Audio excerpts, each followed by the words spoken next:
Survivor's Guide to True Crime includes discussions of sexually based violence and is not intended for children. Information provided should not be used as a substitute for professional medical or legal advice. Please exercise discretion and self-care.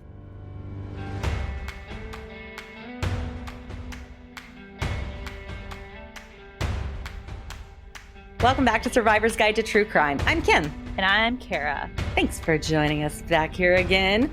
Yes, I'm glad to be here, Kim. Thanks for having me. Thank you. I will never not see the SNL skits about sweaty balls. Oh my God. Every time we do this, I see and hear those. That's it. That's my whole brain. Anytime I'm talking and you see like the vacant look behind my eyes, that's probably what's happening. Either that or I'm thinking about nachos. Now I'm thinking about nachos. Thanks a lot. I love nachos. They're my favorite food. My parents have searched restaurant over restaurant, and I used to cringe, and now I'm like, my mom was on to something, because when she goes to order nachos at a restaurant, her go-to question is the cheese throughout. Ooh, that's a good question. And I want to know, there's all those restaurants where they pile them high, but it's all chips and it's just the stuff on the top. And she's like, is the cheese throughout? I want to know, is the cheese throughout? Okay, so a friend of mine went to Guy Fieri's restaurant recently, and they have like, I think he calls them like trash can nachos. Mm-hmm. And they put them in like a little thing, and then they lift up the little tube and the nachos all fall out, and it's all beautifully evenly distributed. Like those Barbie birthday cakes? Yeah. Uh-huh. Except like nachos fall out and it's magic. Have you seen that trend that's like, it's that guy that has his own podcast now. I can't think of his name, but he was on Joe Rogan and he's like from Louisiana. There's a trending sound right now and it's like, if you had a wishing well and you wrote vapes in here and you came out there at night with a flashlight, you look down in there, I'd be there. I'm like, if someone wrote nachos and you came in, it would be little old Greg, Kara down there going, drinking Bailey's out of a shoe, which if you don't get any of those references, I'm so sorry. We are not on the same side of TikTok because I also got a TikTok reference, like pops up on my For You page. And it's this woman and she's like, I got these little toys from like TJ Maxx, I think, for my daughter. And it's like a lion and a tiger and old Greg. And I was like, oh my God, old Greg. I was like, I didn't realize that it's like this weird, what is it called? The Mandela effect, where I'm like, did that really happen? Was there really a whole ass video of this guy that lived, where did he live? Like in the ocean swamp? Yeah, lake. Drank Bailey's out of a shoe and he had a mangina. And it's like, was this a real thing that we actually consumed? But I feel like that was that whole time period before YouTube was YouTube. And you had like E-Bombs World. And there were some like random offshoot. And Smosh, right? So it was so weird. It was a bizarre time in the internet. But please tell me you saw The End of the World.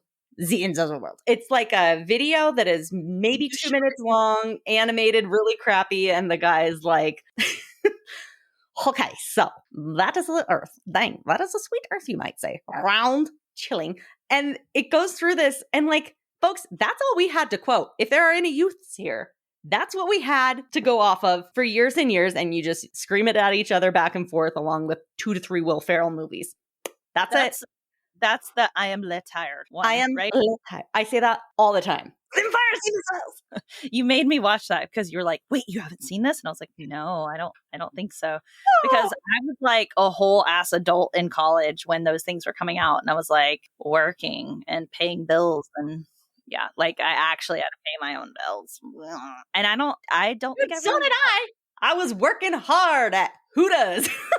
Yeah, I was working at the sheriff's department. Right.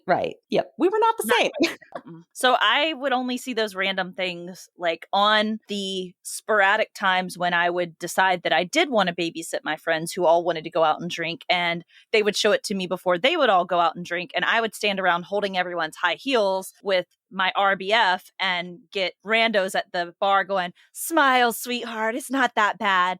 And then I wondered why no one ever wanted to date me in college. It's like, because this is my face. And I looked like a total bitch. I'm like standing there sober, holding everybody's shoes and keeping my friends from disappearing into restrooms with random men. Like, why was I so unapproachable? I don't know. Anyway, that went hard, far, and right fast. And meanwhile, I'm just sitting over here with like, you're telling me a story and all I see is the kangaroo in Australia getting crossed out. stinking gutters. Yeah. And now all I can think of is that video that I sent you from Brooklyn Nine-Nine, where it's all of that's the title of your sex tape quotes. Yep. Because I'm like, that went hard, far, and right, fast. And I was like, title of your sex tape.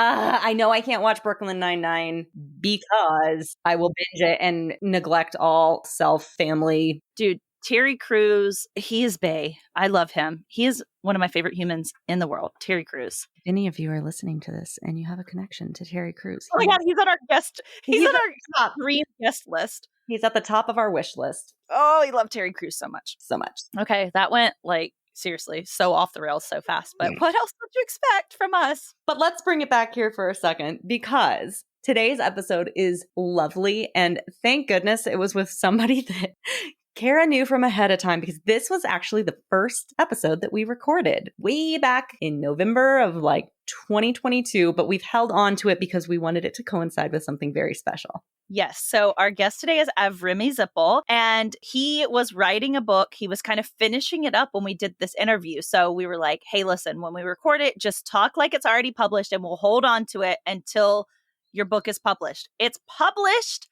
It is on pre-sale. So you can go to Amazon and you can buy it before it comes out now, and it will ship to you as soon as it is ready. So we want you right now to go pre-order Avremi's book. It's called Not What I Expected. And I promise you, after you hear this conversation, you are definitely going to want to read that, binge the entire thing all at once, because he is a wonderful human and doing incredible work. He was so well-spoken. Oh my gosh. I was just sitting here with my mouth hanging open, listening to him talk. It was just a really great conversation. Yeah, I think he is also someone that the first time I met him in person was when I went to Utah for the Maloof Summit, and I messaged him and I was like, hey, I'm in Utah. And he's like, I'm going to come meet you right now. And all we did is we just walked around this big, gigantic square basically for an hour and just talked. And it was just it's everything that happens when you meet someone who understands, who you have that soul connection with. And this is the survivor community. And we just walked and talked. I'd never talked to this person in real life before. And we're just walking around. And I was like, this is so cool. It's just an automatic connection. He's a lovely, lovely human who's doing great things for his community, specifically for the Jewish community in Utah. You'll hear all of his accolades and everything in his bio in just a second. But he's done some really cool stuff. And this is just another step in the process for him. He put up a video of himself last week, I think it was, opening the big box of his first run of the book. And just those videos, literally every time when you're following a creator or somebody who you know is doing important work and they open up that box, that unboxing video, it gets me right in the feels every single time, because I hope one day that could be me. Amen. And I just it. Yeah, all of the feelings. It's not unlike birthing a child, the first time you see your baby and you're like, holy crap, I made this, I made this all by myself. Not all by myself, but, books don't happen all by yourself. But I imagine it would be very similar, and just the sense of awe and pride to see this book. And especially when it's something like a memoir telling your story, it's just wow, this gets to go and live out in the world. It's a little terrifying and a little awe-inspiring. And we just send all the congratulations and best of luck to Avremi. And we hope that you'll go and support everything that he's doing. Yes. I got some really cool swag from Brene Brown herself. It was very exciting. But one of the things was a print that hangs right behind me on my door. And I love this. And I think it has so much to do with those videos, but especially what Avremi's doing here. And it's from her book, Dare to Lead. And it says, we are born makers. We move what we're learning from our heads to our hearts through our hands. And when you think about writing your book and having all of that move through your hands to that keyboard and onto the page, I just think it's such a beautiful reminder of all of our experiences come together to create this beautiful story. And so with that, we bring you chapter 13 of The Survivor's Guide to True Crime, which just makes me so happy. Ah, lucky number 13. Hey. This is Taylor Swift's favorite episode because it's number 13. She totally listens, probably. I don't know.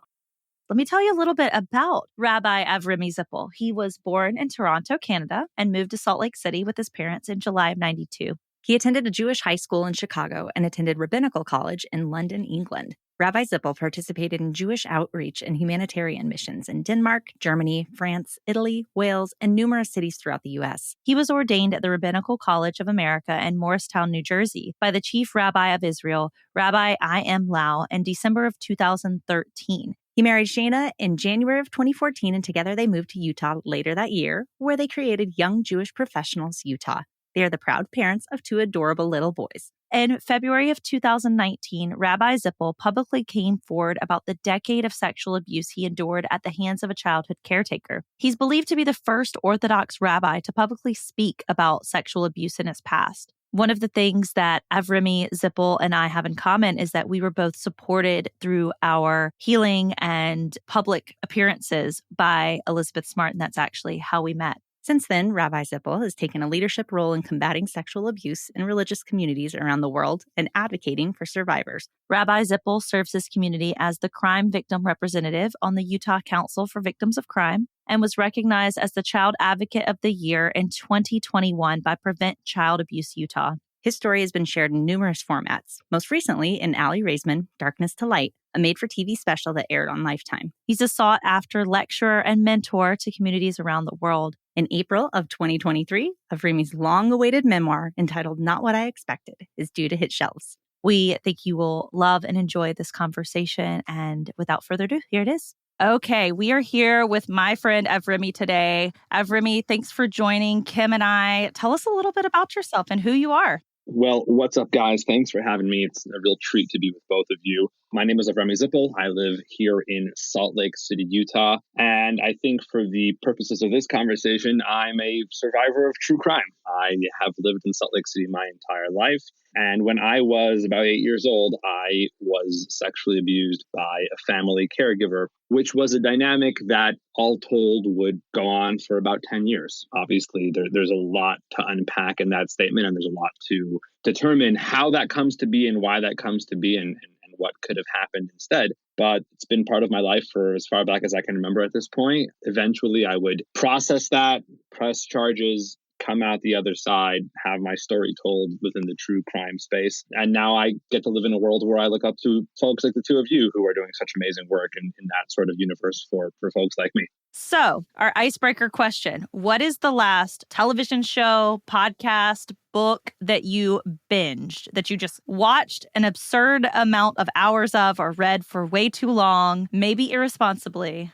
Ooh, I know. That is a good one. I know. Breaking the ice. I am more of a binge reader than a binge watcher. I can't do more than like 2 episodes back to back, because if it's a compelling story, I want to actually follow the story and I want to process in between episodes. The last book that I binged, meaning that I compromised on healthy sleep values and probably gave my kids too much sugar so they'd stop bothering me so I could finish it, was the memoir of Mark Randolph. Mark Randolph is the co-founder of Netflix, who co-founded Netflix with Reed Hastings. And he wrote a book. This is very meta. He wrote a book called That Will Never Work. And the most powerful part of that book was how honest it was. And it was interesting because I read that right when my memoir was slowly taking shape. And I shut the book after maybe 8 hours straight. And I turned to my wife and I said, you know what? I want to have coffee with this guy. Now, I never plan on starting Netflix or anything of the equivalent. You know, if my AirPods work on a phone call, I consider myself a lucky man. I am not moving to Silicon Valley and starting a unicorn. But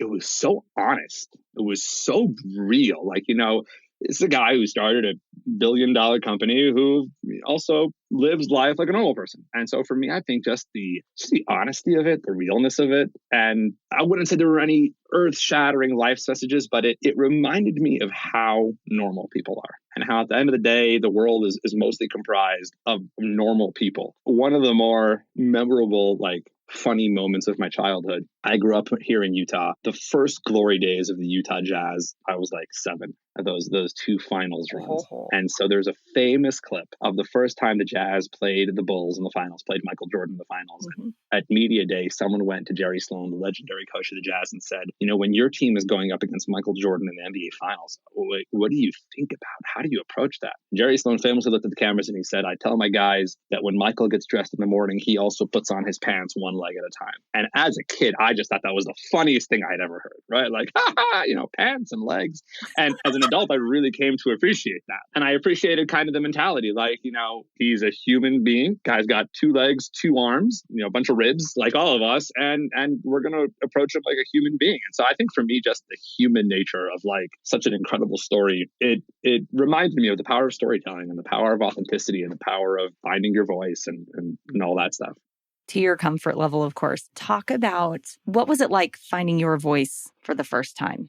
I love the way you phrase that, Kim. And it's interesting. I was having a conversation literally this morning with a survivor that I was working with who was talking about going through the therapeutic process and how silenced they felt for a while, and how it occurred to them how that silence was so traumatic for them because at such a young age, they had been told not to tell, not to tell, not to tell. You can't tell, you shouldn't tell, you must not tell, etc. And when you begin to heal from that, you have this power to you. You have this voice and you start trying to use it. And it's very overwhelming. First of all, it feels very unnatural. There is this great reel I saw recently. It depicted a survivor's guide to healing, and it shows a bunch of baby birds taking their first little journey out of the nest. And they've discovered that they have these very large things attached to the side of their body called wings. And if they flap their wings, they can fly. Problem is that it's not that simple. And, and no baby bird has ever just like, oh, I totally got this and just, flies off into the sunset. There's a lot of tumbling. And I feel like for survivors using their voices, learning that they have a voice, finding their voice, there's a lot to that. I have a voice. That's interesting for me because for very long, I didn't feel that way.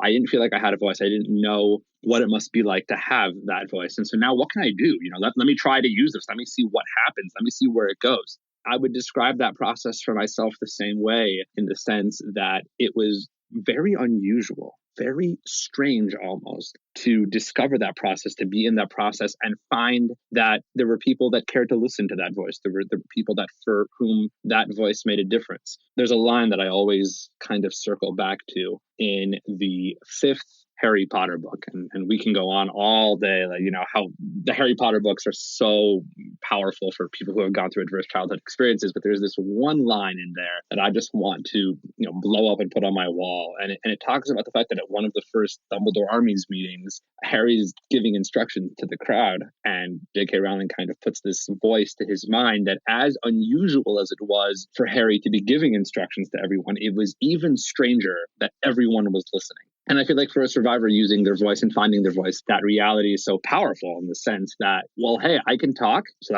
that's one thing to get accustomed to. And people will listen. Like, people actually care to hear what I have to say. That's strange. And so I think it's a process that's ever evolving to really get down to the answer to your question. I think it's something that you don't really acclimate to. And I think it's kind of a balance that you find your entire life to realize the power that you have, to realize the value that you bring to that sort of conversation, and to find a way to employ that properly for the rest of your life.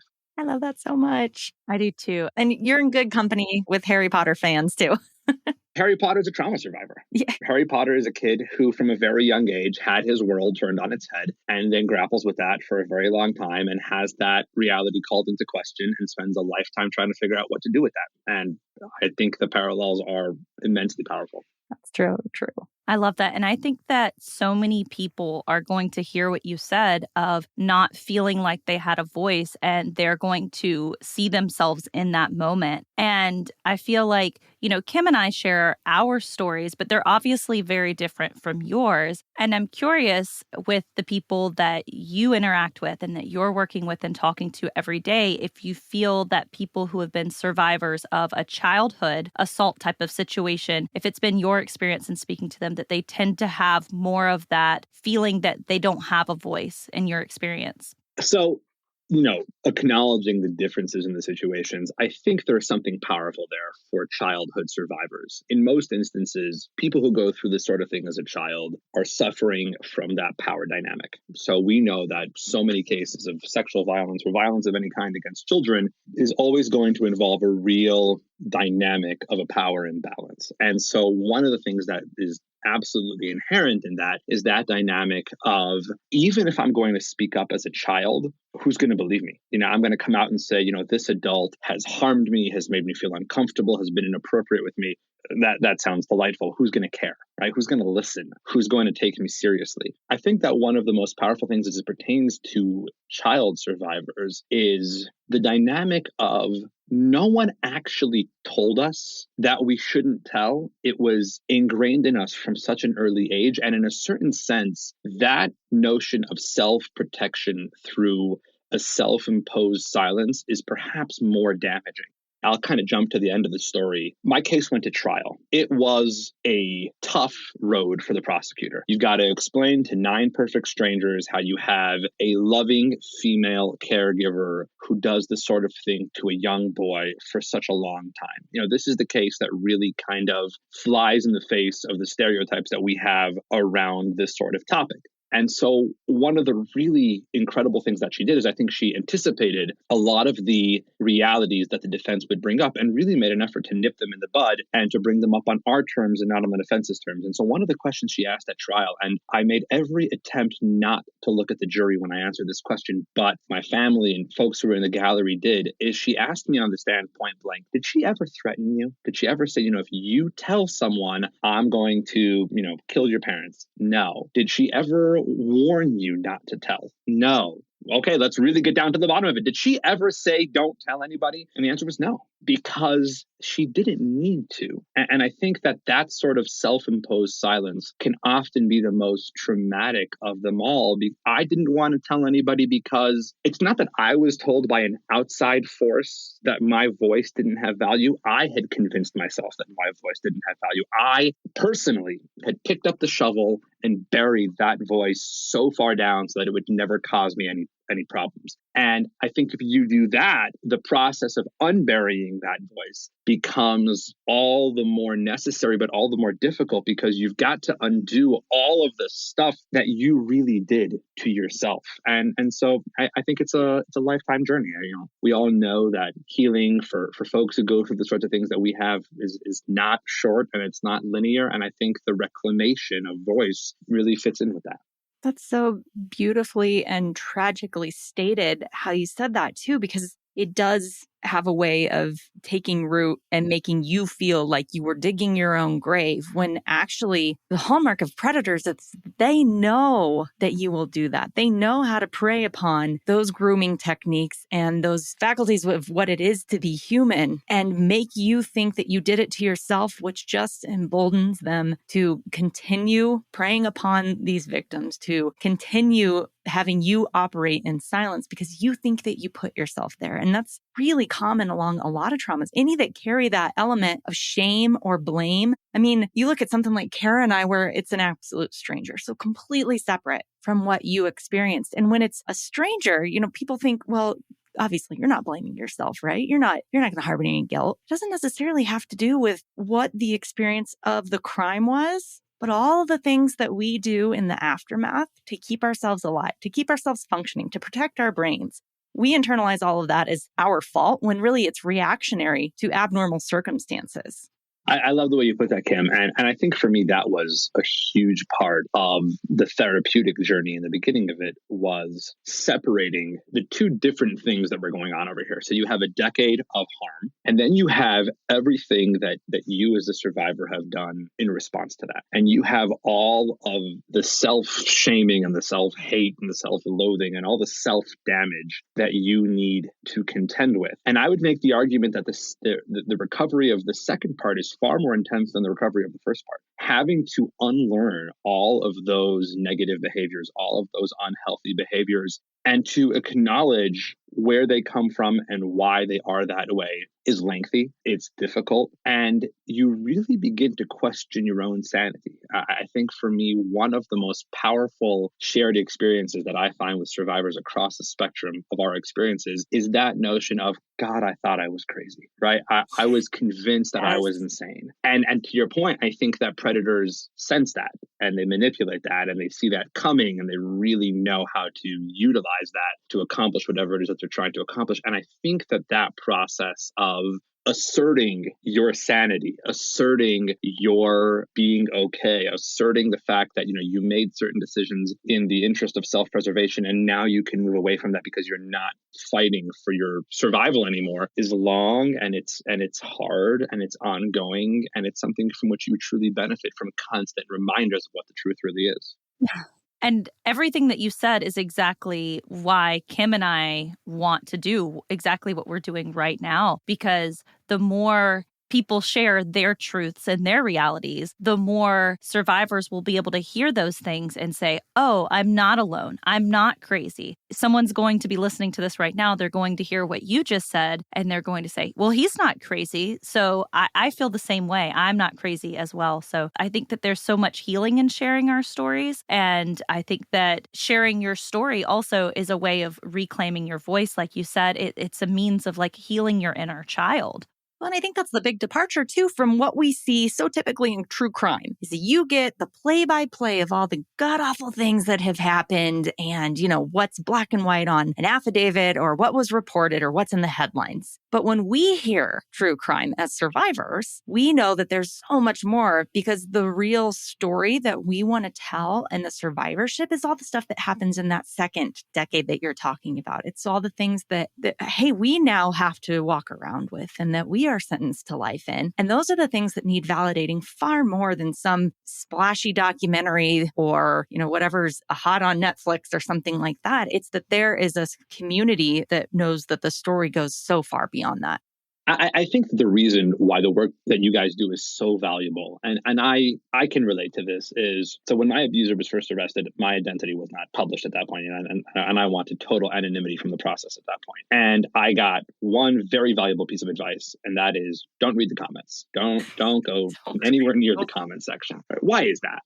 Forget the trolls for a moment. Forget the people that literally their lives are so pathetic that they're sitting in their parents' basement just trolling people. But in all honesty, I think if you take a highly intelligent person who looks at my story, who just views it objectively from beginning to end, they will sit back and they'll be like, you know what? I have a lot of questions. And a lot of this doesn't make sense to me. And a lot of this is very misunderstood to me. And a lot of this, I feel like I would have reacted differently. I feel like I would have done something when I was 9 or 11, and I would have perhaps handled myself differently. What I would say to that is, I appreciate that. And I'm not going to argue with that. But here's what it boils down to. You have the luxury and the freedom to look at my story and think about it from strictly an intellectual sense. There comes a moment for every survivor of crime, for everyone who's been through a traumatic experience, where survival techniques take over and they're not thinking rationally. We go through that. We react a certain way for whatever reason. Instincts take over, something larger than us takes over, but then we're condemned to a lifetime of,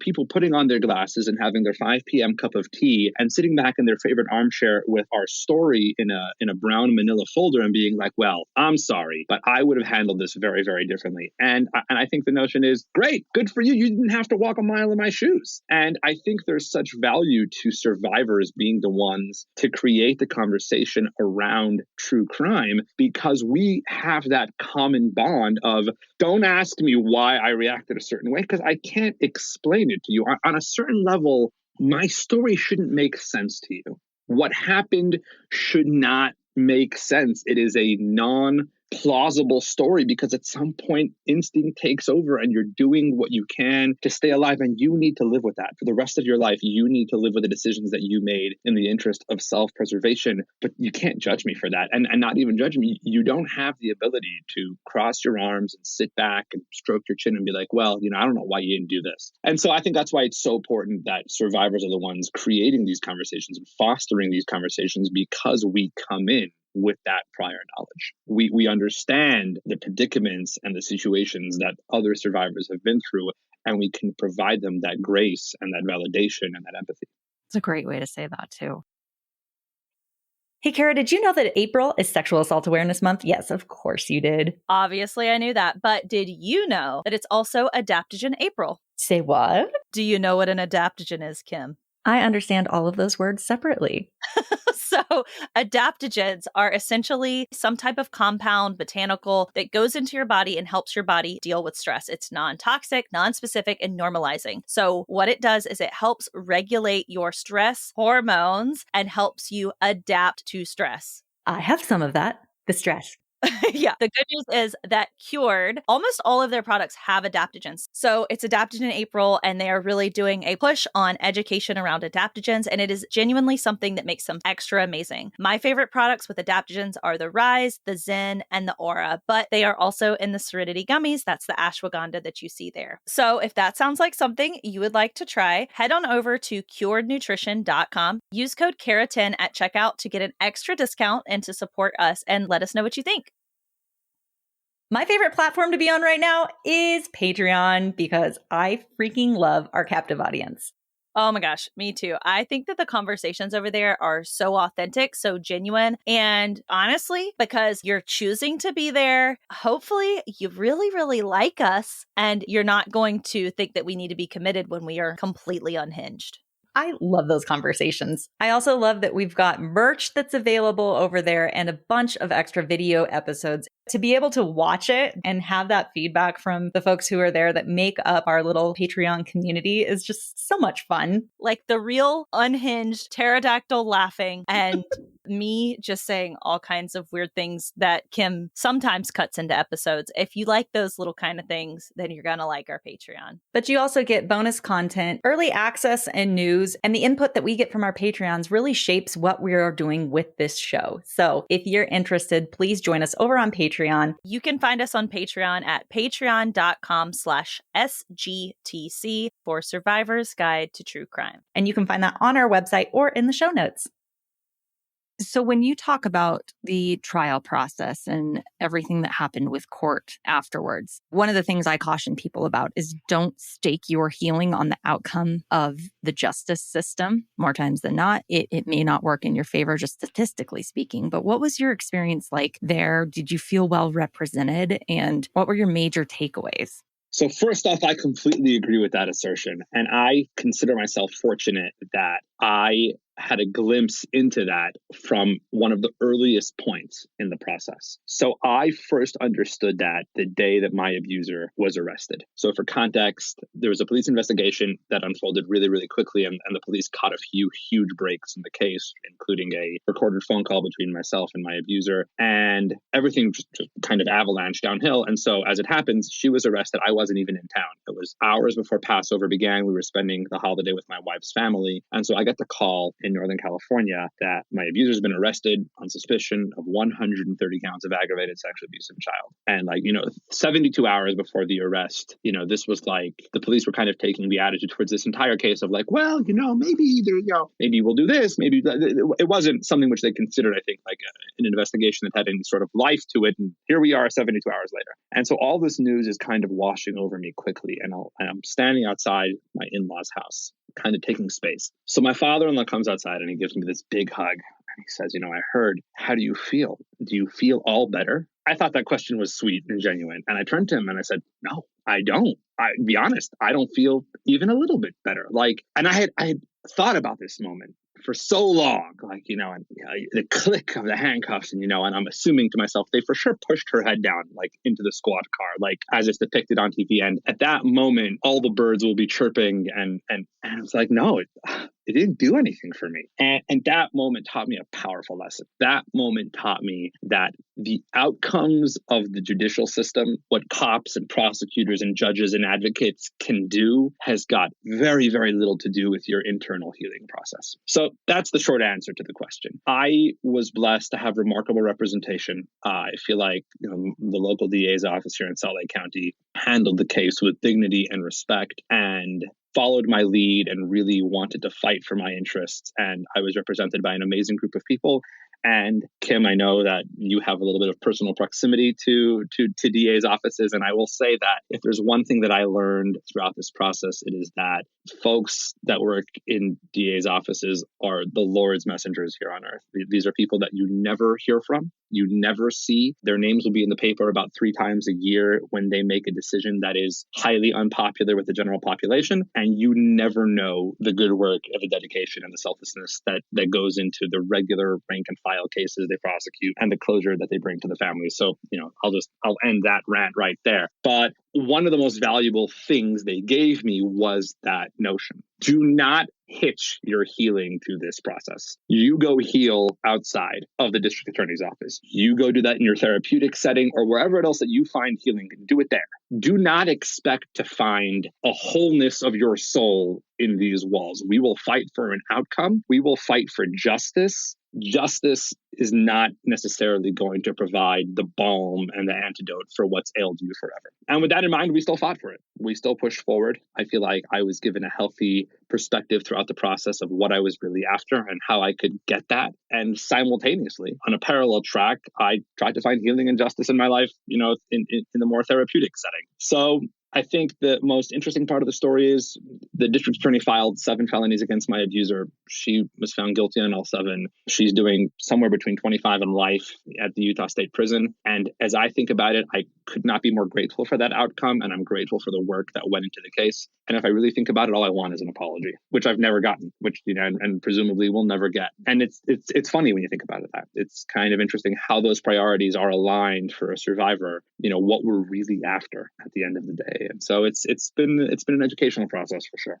So you mentioned how you have found healing outside of judicial process, and I would like for you to talk a little bit more about what that process has been like for you, what your healing journey has looked like, and kind of where you are now.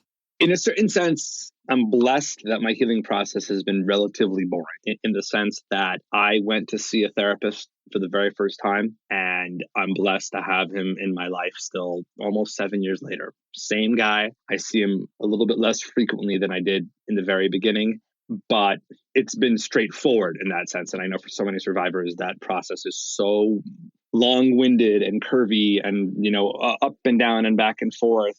And I'm grateful for that. And so what that healing process has looked like for me, as I think back to the beginning of it and how that kind of set the tone all the way through, I think about some of the big acknowledgments that needed to happen in the beginning. Number one, I went to therapy a couple years after having my knee surgically repaired. It was like my first medical foray. And I broke my leg playing basketball. I shattered my patella and I needed to have surgery. And I met my orthopedic surgeon, who was a delightful man. Did a great job, sent me to physical therapy. And I had my post-op at about 6 months. And he's like, you know what, bud, have a great life. And I like this guy a lot. And I did not intend to have any sort of long-term relationship with him. Like, he did a great job. And I'm probably one of the thousands of patients that he sees a year. And sayonara.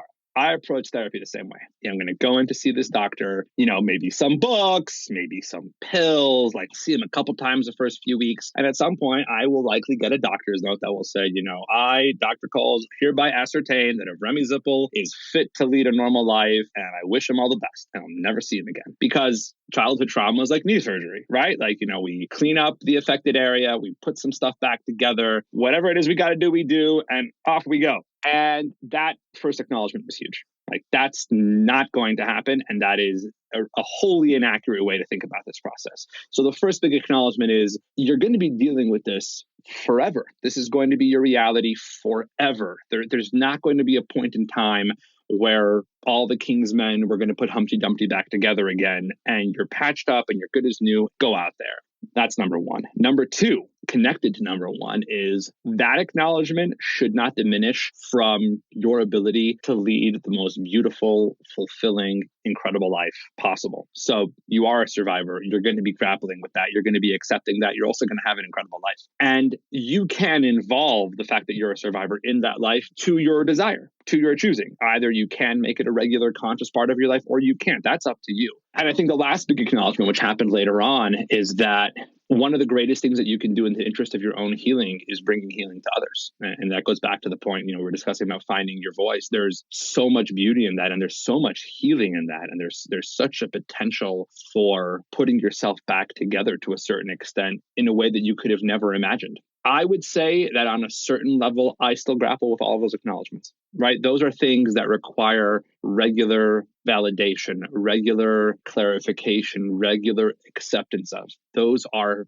facts that I need to reinstill in my life on a regular basis. I think as the process goes along, you couple with that doesn't make me weak. That doesn't make me inferior. I think battling a lot of the stereotypes around male healing in that sense. Healing I think it's simpler than a lot of people think it is. I think it's reminding yourself of constant truths over and over and over again. I think a lot of people expect a big breakthrough. There's going to be that one therapy session where you're going to hear that idea or read it in a book or see it on Instagram. And that's extremely overrated. I think that casting all of your hopes and dreams on that reality is misguided. It's simple work. It's basic work. And it's just very repetitive. For me, that's what the journey is. I was on another podcast a couple months ago, and I had shared my story with somebody, and they said to me afterwards, they said, thank you for sharing. I would tell you that I believe you, and I appreciate you sharing it, and that it wasn't your fault, but you've probably heard that enough times for a lifetime. And I looked over at this person, and I said, you want to know something? I haven't. And the reason why I haven't is because I'm 31 years old right now. I started going to therapy almost 7 years ago. I lived in a certain headspace for about 18 of those 31 years. I have so much undoing and so much repetitive work to undo so many negative perceptions that I have of myself that you can never say that enough times to me. You can never say, I believe you enough times to me or to any survivor. Like, I'll be 85 and old and hunchback and I still want to hear it. And so for me, that's kind of the attitude. It's repetitive. It's relatively straightforward, and it's constant more than anything. Sorry, Kim's geeking out. I'm having trouble finding words because anyone talking about the power of being believed, you can't say it enough. You can't hear it enough. The more and more we put this out into the world, the better off we are as a community, as a culture. I loved the way you said it. And yep, that's all. Kara, go. She's very happy. Okay. So tell us about, you mentioned memoir. Tell us about this process. You wrote a book. Tell us about it. So in the lead up to the trial process, about 2 weeks before trial, I was having a drink with someone who was very close to me at that point and was intimately involved in the whole process. And I was venting about how ridiculous the process is. And they turned to me like, when all this is done, you should write a book. And I said, absolutely. I'm going to climb Kilimanjaro, and then I will probably cure the common cold, and then I'll write a book. I will do all of sure, I'll write a book. What ridiculous idea is that? And it literally was a joke to me. And then another person said it a couple weeks later, and then another person said it. And I think circling back to the point of finding your voice, I think for me, the weirdest thing to wrap my mind around was, why would I write it? No one's going to read it. Who's going to read it? My wife? I'll tell her the story one night. I'll sit her down at the dinner table and I'll tell her. She lived through it, for goodness sakes. Who would care? And I think that process of discovery that your voice has value, your story has value, that there are people there that it can help, is really the big hill to climb, and it's the big kind of boulder to get over. And I think once you do that, and once you're given to understand that, that's the hard part, right? The writing it is relatively much easier, just kind of putting it all on paper. I will say putting it all on paper and taking the time to think through it and organize it and do all those things was incredible. So healing. It was so powerful. It was meaningful. And honestly, it filled me with gratitude more than anything, just to think back about, the absurd nature of what had happened, and that I'm at this point in my life. And I think that process of realization that there's value to your story that you can bring to other people, that's the win. Once you get that, everything falls into place. I'll read it. Just throwing that out there. I'm looking forward to it. I will send you a copy. It's due out pretty imminently at this point, and I'm excited. It was an incredible process, and more than anything, I'm excited to see where it goes. It is surreal. All of this is surreal, and I remember the steps in the process, and the cover, and getting the first copy of the manuscript, and it's what even is real life? But, it's awesome in that sense. And you go through it and, you just kind of let it take you where it takes you. Well, this is going to be really great to promote too. I mean, we are happy to put out as much information on it as you'd like. I know that a lot of listeners would learn a lot from you and find solace in the way you speak about being a survivor too. So that's exactly the kind of thing that we need more of in the world. I appreciate that, guys. Thank you. Of course. And I definitely agree. There's like this moment in the process and you're like, why would anybody listen to what I have to say? Like, who am I? I'm just a person. And you have to just kind of remind yourself that, yeah, stories matter and what you have to say matters and people want to listen to it. And I think just to second what Kim said, I can guarantee there will be people that will be listening to this right now and they will say, I really like the way he speaks and I like the things he has to say and I want to know more about him. And so we hope that we're able to send some people your way. I appreciate that. It's going back to the icebreaker question about the human element of life. So there are a lot of people that have been a big part of this journey. Elizabeth Smart is definitely one of them that comes to mind. And one of the, without a doubt, weirdest parts of this process has been getting to know someone like Elizabeth on a human level. Like she's raising her kids are roughly the same age as mine. And, she's got PTA and soccer practice. And like, you realize the power of storytelling. You realize that human beings that seem to just be celebrities, and they really are, but every celebrity also just wants a coffee and a nap and, is trying to get to their kids' soccer practice with the kids' shoes on. And you understand what I'm saying? Everyone's just doing this thing called life. And we all have value to add. We all have value to add to somebody else's story, to somebody else's life. We're all doing the best we can. We're all human to a certain extent. And for me, realizing that and having a presence like that in my life was so powerful because there is a celebrity status there. And there's also a human behind that you get to know. And you realize that we're as big as we want our stories to be. Our voices are as loud as we're prepared for them to be. And the sooner we lean into that and the sooner we realize the value that we can add to somebody else, the better off we'll be, in all seriousness. Well, tell us a little bit more about where we can find you, where our listeners can follow up and learn more. So I am on most social media platforms at Utah Rabbi. Well, when I say most, it's Facebook, Instagram, and Twitter. I tried to be a good father, and I decided that TikTok was way too time consuming, and so I decided to leave that to the people who were better off at it. Kara's a huge role model. But on social media, for me, one of the things that I have always prioritized is I want to be the sort of person that answers every DM. For me, that was as my story grew and as there was the desire for that accessibility, that was always something which was important to me. And so I consider myself fortunate to connect with survivors literally every single day across, social media. And there's an email address in my bio. And I have found such inspiration from people that have shared their stories. And one of the remarkable things is people will share their stories in an effort to try and ask you something. And you'll be like, I don't know what you're trying to ask me. I just want to let you know that your story is one of the most remarkable things that I've ever heard. And so I appreciate that you've initiated this conversation because you feel like I can add some value to your life. Because currently I'm in the headspace where it's bang the other way around. Reach out. We're all in this together. I think we're all doing our best and we're all helping each other grow. And that's how you and I connected. Well, partially because of Elizabeth, but partially also because of social media. And I think that it's such an interesting and wonderful tool to have in our hands where you can impact the lives of other survivors on a very real level. Because the same as you, I want to be the person that answers all of my DMs. And if I don't have time for it, it sits there unread until I do have time for it, because you do get a lot of people sharing their stories, and your vulnerability and your authenticity will inspire other people's authenticity. And so I just kind of encourage you to just keep going and keep that up as long as you are able to do that, because healed people heal people. It's cliche, but you have an impact and you have a voice and your work is important. I appreciate that.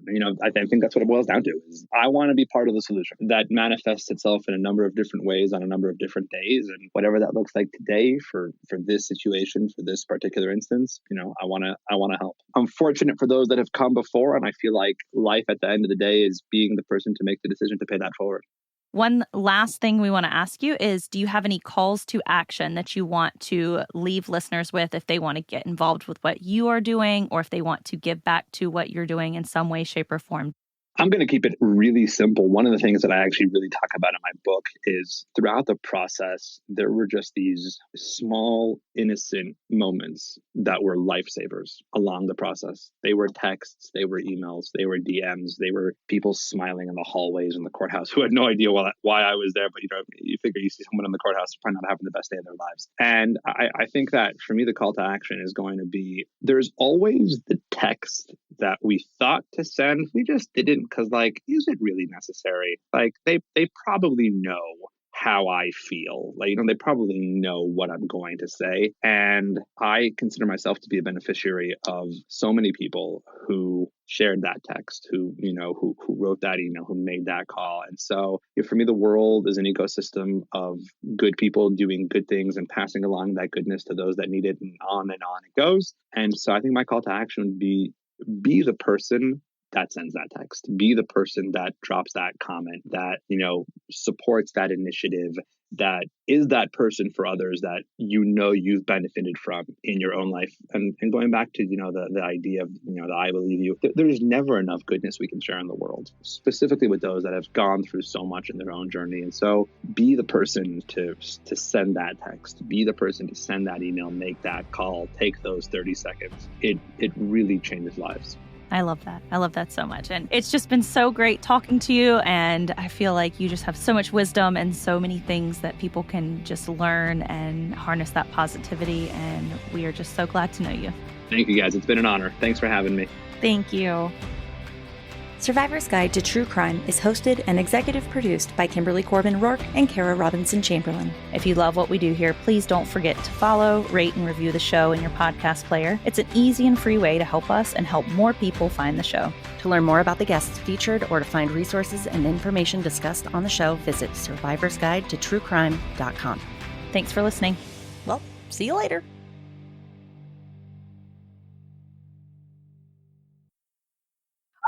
My socks no show. I want regular ass socks. Found some.